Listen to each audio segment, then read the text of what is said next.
Welcome to ISC Plus One History class. Today we are going to continue Lesson 7, the First World War. So let's discuss the First World War in detail. Before we go ahead, we have to discuss the objectives of the lesson. The objectives of the lesson are to discuss the condition of Europe before the First World War, crisis leading to the outbreak of the war, condition of Europe on the eve of the 20th century, Anglo-German rivalry, factors leading to the formation of Triple Entente, the crisis in the Balkans, the Austro-Serbian rivalry, the cause of the First World War, why did the USA join the First World War, and the causes of Germany's defeat in 1918. In our last session, we had already discussed the condition of Europe before the First World War. And in this module, we are going to discuss the crisis leading to the outbreak of the war. Before we go ahead, let's discuss the new terms related with the topic. Imperialism, the system according to which a strong country controls a weak country economically, socially, and politically. Colonialism, the system according to which a strong country controls the economy of a weaker country. The difference between imperialism and colonialism is that in imperialism, a weaker country is under the control of a strong country in all spheres, socially, politically, and economically. In fact, the weaker country is a slave of the strong country. But in case of colonialism, only the economy of a weak country is under the control of the strong country. The next term is aggressive nationalism. It means love for one's own country but hatred for other countries. The next term is insurgent nationalism, a violent rebellion against the authority to get some demands fulfilled. Some organizations are set up to get some demands fulfilled, and if these demands are not fulfilled by the government, then they resort to violent or revolutionary methods against the government. It is called as insurgent nationalism. And the last term is neo-imperialism, the system in which a strong country controls the economy of a weak country rather than annexing it. It is totally different from imperialism. In imperialism, the weaker country is entirely under the control of a strong country. But here, in new imperialism, a strong country only uses the resources of the weak country to economically exploit it, but politically the country remains independent. In today's module, we are going to discuss the crisis leading to the outbreak of the war.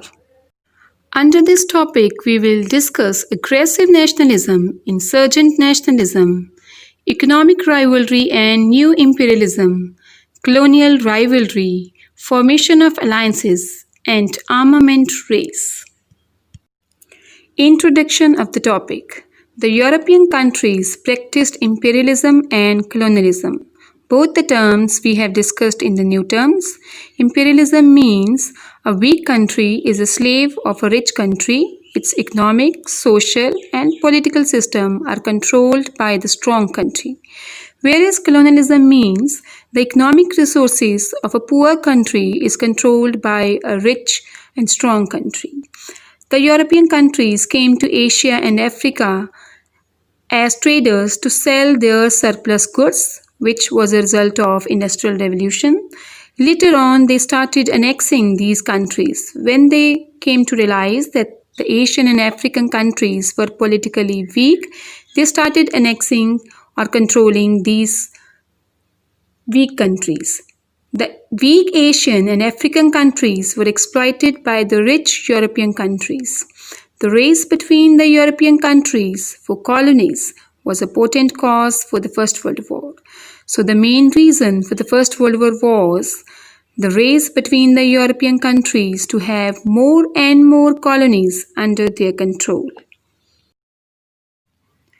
Aggressive nationalism, The growth of militant nationalism shaped the mentality of the people in a new direction. By their writings and speeches, the publicists, professors carried patriotism to the point of great hatred against other nations. Historians like Sibyl, Treitschke, and philosophers like Bernhard in Germany preached the doctrine of superiority of the Teutonic race to which German belonged. Similarly, in England, writers like Homer, Lee preached the doctrine of superiority of Anglo-Saxon race. They idolized war as the highest moral duty of the state. So not only the rulers, the intellectual class also glorified the war. Thus, there was a wave of intolerance gripped the whole Europe, and all the countries became the enemies of each other. The cult of militarism threw Europe in the boiling of Great War. One of the important causes for the First World War was the growth of insurgent nationalism in Europe. Insurgent nationalism, we had already discussed in new term, is a policy by which some group take up weapons against their own government to get some demands fulfilled. Insurgent nationalism of the Balkan people became the greatest danger for the European peace. There were Austro-Serbian rivalry. This we had already discussed in previous session. Austria and Serbia both wanted to control the Balkan area. The local Slav community of Balkan wanted to merge itself with the Serbia, but still Austria wanted to control over Balkan. So the Austria and Serbia were not having good relation due to the Balkan issue. Then there was a conflict between Serbia and Bulgaria due to the Macedonia. Both wanted to control over Macedonia, and Austro-Russian rivalry was there also on the same Balkan issue, which made it the most restless part of Europe. The insurgent nationalism of Balkan was also aggravated by the policy of European big powers like Russia, Germany, Austria-Hungary, England, France, Italy, and Turkish Empire. Germany and the Triple Alliance stood behind Austria, and similarly, the other group, Triple Entente and Russia, stood behind Serbia. The defeat of France in Franco-German War of 1870, the fall of Paris, the loss of Alsace and Lorraine, which were known for its coal mines, injured the sentiments of French people. France was determined to restore these places and to take revenge of the defeat of 1870 by war. Thus, by forming an anti-German alliance, France prepared herself for a war.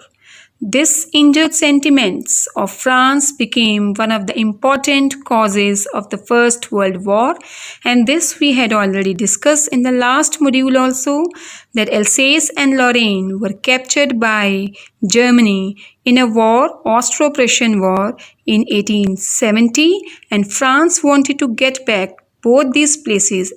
The next reason for the First World War was economic rivalry and neo-imperialism. The international trade rivalry, particularly in South America, was an important feature of the late 19th century.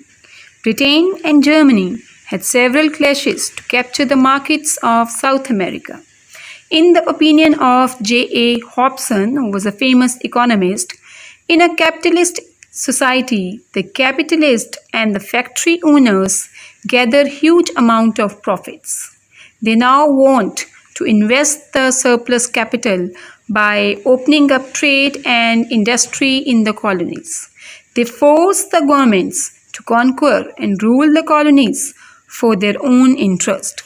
So it was the capitalist class, the profit-earning class of the society, which put pressure on the government to search for more and more colonies, as they wanted their surplus money to be invested in some business.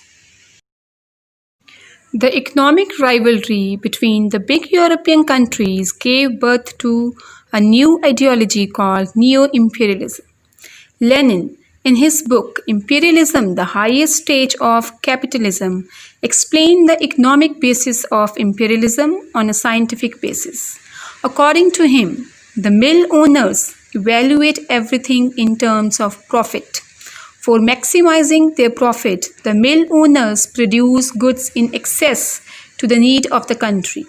The government is then forced to act under the pressure of this powerful class because the home market got saturated. It stand at a standstill point and demand came down. By 1890, the European market reached a situation standstill point. Therefore, a serious economic rivalry for the capture of colonies began. This led to a modern-day philosophy of neo-imperialism, where countries, the stronger countries, are more interested in controlling the economy of a country than capturing it politically. On your screen, you can see a chart which describes the difference between colonialism and imperialism. Colonialism is the practice or policy of acquiring full or partial political control over another country, occupying it with settlers and exploiting it economically. One nation conquers and rules over other regions, but economically. Whereas imperialism is the policy of extending a country's power and influence through colonization, use of military force or other means. Creating an empire like the British had created an empire in India, expanding into other countries and exercising power through sovereignty or indirect mechanism of control. The next big reason for the First World War was the colonial rivalry. Colonial rivalry created a feeling of hatred among the European countries. Britain has already established her largest colonies in Africa, followed by Belgium, France, Portugal, Spain, and Holland. Germany was a late starter in this respect, and naturally, her entry frightened the other European countries, mainly Britain. The German population had increased, her industrial production had reached a saturation point. German economists and the bourgeois industrialists pointed out that the Germany would collapse due to slump in the market unless colonial market had been captured. So here in Germany also, like in England, it was the capitalist class which pressurized the government to look for colonies in order to earn their profit. See, in a capitalist society, the capitalists stand at the top of the pyramid, whereas the poor people lies at the bottom of the capitalist economy. The soldiers and the elite class also enjoy a good position, but the capitalist with their money stands at the top of the capitalist society, and this is this class which pressurized the government to find more and more colonies in order to invest their money. Kaiser William II, who was the Emperor of Germany, followed an aggressive anti-British policy in colonial matters. He then remarked, "Wherever I look in the world, it is either a British or a French colony." Germany did not want that Britain or France would partition North Africa between them. The Germany opposed the French claim over Morocco. Germany sent her forces against France at Agadir. Due to the intervention of Britain, the conflict was resolved. The Agadir incident consolidated the friendship of France and Britain. This also increased the French fear and hatred for Germany. So Germany was having a very poor relation with France. Germany was afraid of growing power of France and England, the growing number of their colonies all over the world. So Germany was ready to conquer the world.